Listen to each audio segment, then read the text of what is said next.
너는 가정한 것은 무엇이든지 먹지 말라. 너희가 먹을 만한 짐승은 이러하니 곧 소와 양과 염소와 사슴과 노루와 불구스름한 사슴과 산염소와 볼기가 흰 노루와 뿌리 긴 사슴과 산양들이라. 짐승 중에 굽이 갈라져 쪽발도 되고 새김질도 하는 모든 것은 너희가 먹을 것이니라. 다만 새김질을 하거나 굽이 갈라진 짐승 중에도 너희가 먹지 못할 것은 이것이니 곧 낙타와 토끼와 사반 그것들은 새김질은 하나 굽이 갈라지지 아니하였으니 너희에게 부정하고 돼지는 굽은 갈라졌으나 새김질을 못함으로 너희에게 부정하니 너희는 이런 것의 고기를 먹지 말 것이며 그 사체도 만지지 말 것이니라.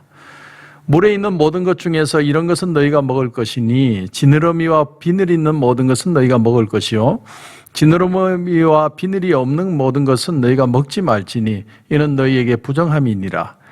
정한 새는 모두 너희가 먹으려니와 이런 것은 먹지 못할지니 곧 독수리와 솔개와 물수리와 매와 새매와 매의 종류와 까마귀 종류와 타조와 타흐마스와 갈매기와 새매 종류와 올빼미와 부엉이와 흰 올빼미와 당아와 오른과 노자와 학과 황새 종류와 대승과 박쥐며 또 날기도 하고 기어다니기도 하는 것은 너희에게 부정하니 너희는 먹지 말 것이나 정한 새는 모두 너희가 먹을지니라. 너희는 너희의 하나님 여호와의 성민이라. 스스로 죽은 모든 것은 먹지 말 것이나 그것을 성중에 거류하는 객에게 주어 먹게 하거나 이방인에게 파는 것은 가하니라. 너는 염소 새끼를 그 어미의 젖에 삼지 말지니라. 아멘.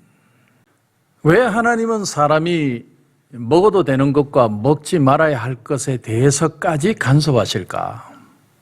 우리 현대인들은 쉽게 그렇게 생각할 수 있겠지만 그 당시 사람들의 입장에서 본다면 이해가 더 쉽게 될 수 있습니다. 창세기를 보면 이삭이 자기 아들 에서에게 뭐라고 말했냐면 네가 나가서 사냥을 해서 맛있는 고기를 잡아오면 고기를 잡아서 요리를 하면 내가 너를 마음껏 축복하리라. 그러는 말하는 장면이 있죠. 그런데 그 말씀을 보면 에서가 나가서 어떤 짐승을 잡아왔다는 얘기가 없죠. 그런가 하면 또 그 짐승을 어떤 짐승을 잡아와서 내가 먹었다라는 얘기조차 없습니다. 그냥 이삭이 그 음식을 먹고 마음껏 축복하는 쪽으로. 물론 야곱이 속이지만 그러니까 새를 잡아왔을 수도 있고 아니면 어떤 4발 달린 짐승을 잡아왔을 수도 있겠지만 우리는 정결한 짐승을 잡아왔을 것이다 라고 추측할 뿐이죠. 그런데 과연 아브라함과 이삭과 야곱이 정결한 짐승에 대한 개념을 가지고 있었을까? 그런데 노아는 그 정결한 부정한 짐승의 구별을 했었다라고 추정하는 말씀이 나옵니다. 창세기 8장 20절에 보면 노아가 여호와께 제단을 쌓고 모든 정결한 짐승과 모든 정결한 새 중에서 제물을 취하여 번제로 제단에 드렸다. 노아는 이미 그때 홍수 이후에 홍수 이전부터 하나님의 말씀을 통해 정결한 짐승과 부정한 짐승을 구별지었다라는 것인데 자, 아브라함과 이삭과 야곱이 그 개념을 계속해서 가지고 있었을지는 우리가 알 수는 없습니다. 그런데 오늘 본문을 오면 오늘 본문 말씀에 이제 이 신명기 말씀은 모세가 가나안 땅에 못 들어가지만 그들이 가나안 땅에 들어가서 이렇게 살 것을 말하면서 주는 말씀입니다. 그런데 가나안 땅에 들어가면 그들이 이제 처음으로 이스라엘 백성들은 유목민이지만 농경 생활을 하게 될 것입니다. 그런데 그들이 농경 생활로 충분히 먹을 것을 얻지 못하고 또 수렵 생활도 해서 짐승을 잡아서도 먹고 살아야만 되는 그들에게 하나님이 이런 말씀을 지시하고 있는 게 오늘 본문입니다. 근데 오늘 본문을 잘 읽어보면 부정한 짐승이라고 말할 때 자세히 보시면 너희에게 부정하다 이렇게 표현을 해요.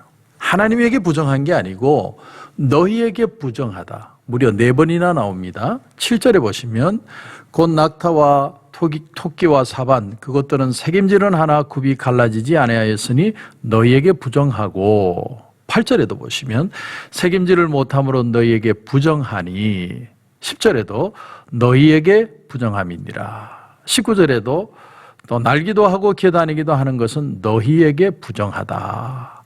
하나님께 부정한 게 아니고 사람에게 부정하다는 것이죠. 그러니까 이 기준은 사람에게 정하냐 부정하냐의 기준으로 이 짐승들을 구분짓고 있다라는 겁니다. 사실 하나님의 관점에서 보면 여러분 부정한 짐승이 있다라는 그 개념 자체가 모순이 될 수 있죠. 왜냐하면 하나님은 이 세상을 만드시고 모든 걸 만드신 뒤에 보시기에 좋았더라라고 표현하셨거든요.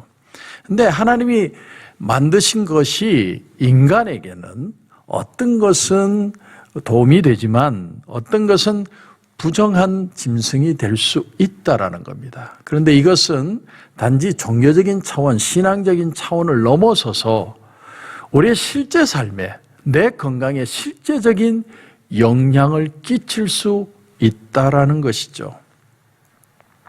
여러분, 조류 독감이 유행했을 때 조류 독감이 걸린 닭이든 오리든 새든 그런 조류 독감이 어느 지역에 발생했을 때 그 지역 자체를 폐쇄하고 그 반경으로 수십 마일을 다 폐쇄하고 방역을 하고 그것을 다 닭이든 뭐든 다 폐사시키고 심지어 땅에 묻어버리는 것을 여러분 아마 보셨을 겁니다. 그러니까 사람들이 부정한 짐승이 생겼을 때 이건 그냥 부정하다는 개념을 넘어서서 전체가 위협을 당할 수 있는, 생명의 위협을 당할 수 있는 실질적인 문제라는 겁니다. 사람들이 그걸 먹으면 엄청난 화를 당할 수 있는 문제에 대해서 하나님이 부정하다는 개념으로 표현하고 계시다는 사실입니다. 여러분, 옛날에는 바이러스나 박테리아라는 개념을 몰랐죠. 몰랐을 겁니다. 그걸 어떻게 알았어요? 최근이 들어서 현대가 되니까 바이러스라는 개념을 지금처럼 이토록 처절하게 느낄 경우가 없지만, 그러나 옛날에는 세균이라는 개념은 몰랐지만 그것이 전염되는 것이고 그것을 통해서 사람이 전파되어 쓰러져 죽을 수 있다는 것은 알았습니다. 그렇죠. 내 주변의 사람들이 막 죽어 넘어가는 걸 보고서 이 병은 전염되는 것이다. 그래서 거기에 대한 부정함이라는 개념을 성경에서 말하고 있다는 것이죠. 그래서 부정한 사람과 접촉하는 것만으로도 부정하게 될 수 있다. 이런 말씀이 모세율법에 많이 나오는 것입니다. 특별히 피부 질환이나 유출병이 있는 사람과 접촉을 하면 그 사람도 부정하기 때문에 진에 들어오게 하지 말아라. 사회적 거리 두기가 이미 이 고대 사회에 하나님이 이스라엘 백성들에게 주신 말씀 속에 있는 거예요. 지금 생각하면 너무 당연한 겁니다. 그렇지 않습니까? 우리가 이제는 정말 쉽게 이 개념이 이해가 됩니다. 코로나 바이러스라는 게 전염된다는 게 얼마나 위험한 일인가. 우리가 그런 아쉬움을 좀 얘기하는 사람들이 있습니다. 이 미국도 그렇고 한국도 그렇고 아예 처음부터 탁 봉쇄를 해버리고 철저하게 마스크를 썼으면 이렇게까지 퍼질 수 있을까. 아쉬움을 토로하는 사람들이 많이 있지만 어쨌든 이 바이러스가 그만큼 위험하다는 것을 사람들은 실감하게 된 것이죠. 그래서 성경은 어떤 질병이라든가 감염이라든가 전염으로 설명하지는 않지만 부정함이라는 개념을 통해서 여기에 신앙적인 의미를 부여하고 더 나아가서 신앙을 넘어서 우리의 실질적인 삶에도 영향을 끼치는 그런 부정함이라는 개념으로 말씀하고 있다는 겁니다. 참고로 하나님이 먹어도 된다고 말씀하는 짐승들을 보면 그 특징이 뭡니까? 하나같이 초식동물입니다. 오늘 본문의 4절 이하에 여러분 한번 보시면 너희가 먹을 만한 짐승은 이러하니 곧 소와 양과 염소와 사슴과 노루와 불구스름한 사슴과 산염소와 볼기와 흰 노루와 뿔이 긴 사슴과 사냥들이라. 짐승 중에 굽이 갈라져 쪽발도 되고 새김질도 하는 모든 것은 너희가 먹을 것이니라. 이 모든 짐승들은 초식동물입니다. 새김질한다는 건 초식동물이다. 풀을 뜯어먹고 사는 동물이라는 걸 말합니다. 왜 새김질을 하는지 아십니까? 맹수가 이 동물을 짐승을 공격할 때 그 공격당하지 않게 해서 빨리 풀을 뜯어서 먹고 첫 번째 위에다 집어넣는 겁니다. 그리고는 안전한 곳으로 가서 그걸 다시, 표현이 좀 이상하긴 하지만 개워내어서 그걸 다시 씹어 먹기 위한, 그게 색임질하는 것이고 초식 동물의 특징이라는 거예요. 다시 말하면 이 동물들은 누군가를 해치는 동물이 아니라 굉장히 평화로운 동물이라는 걸 보여주고 있는 것이죠. 그리고 굽이 갈라졌다는 말은, 여러분 굽이 갈라진 짐승들이 빨리 뛰는 거 보셨습니까? 절대로 빨리 못 뜁니다. 초식 동물의 특징이라는 거죠. 그러나 빨리 뛰는 짐승들을 보면 사자, 표범, 호랑이, 치타 이런 동물들을 보면 발이 갈라지지 않았죠, 굽이. 그 짐승들이 굽이 갈라졌다고 한번 생각해 보세요. 굶어 죽을 겁니다. 전부가 다. 그래서 반대로 먹어서 안 되는 짐승들은 그걸 말하고 있지는 않지만 굽이 없고 색임질하지 않는 그런 짐승은 먹지 말아라. 그게 사자라든지 호랑이라든지 늑대라든지 여우라든지 뱀이라든지 고양이라든지 이런 건 다 뭡니까? 고기를 먹고 사는 짐승이에요. 고기를 뜯어먹고 심지어는 그 죽은 사체를 뜯어먹고 사는 그런 짐승을 먹지 말라는 것이고, 병에 대한 의미들이 분명히 포함이 되어 있습니다. 그리고 여기에 새도 마찬가지예요. 새도 보니까 이런 것은 먹지 못할지니 곧 독수리와 솔개와 물수리와 매와 새매와 매의 종류와 까마귀 종류와, 이런 고기들은 다 이 새들은 다 고기를 먹고 쪼아서 사냥을 해서 죽은 사체에서 뜯어먹고 사는 그런 짐승이죠. 그러고 보면 오늘날 현대인들이 먹고 있는 고기와 하나님이 먹어도 좋다고 말씀하신 고기류가 거의 일치한다는 걸 우리가 발견할 수 있습니다. 여러분 독수리 또 솔개 이런 거 마켓에 파는 거 보셨어요? 여러분 부엉이, 올빼미 여러분 마켓에서 사 먹어 보신 적 있습니까? 자, 그리고 특이한 것이 오늘 말씀에 18절에 보니까 박쥐 먹지 말아라. 박쥐 하면 퍼뜩 드는 생각이 중국 우한부터 생각됩니다. 그런가 하면 우리가 천상갑이라는 동물을 이번에 처음 짐승을 알게 됐죠. 그런 것들을 통해서 어떤 사람은 박쥐가 어떤 사체를 뜯어먹고 그걸 떨어뜨린 것을 통해서 옮겨서 코로나 바이러스가 시작됐다는 말도 하는데, 이런 걸 먹지 말라는 건 단지 종교적인 차원을 넘어서서 우리 인간의 몸에 건강에 실질적인 영향을 끼치기 때문에 먹지 말라는 거죠.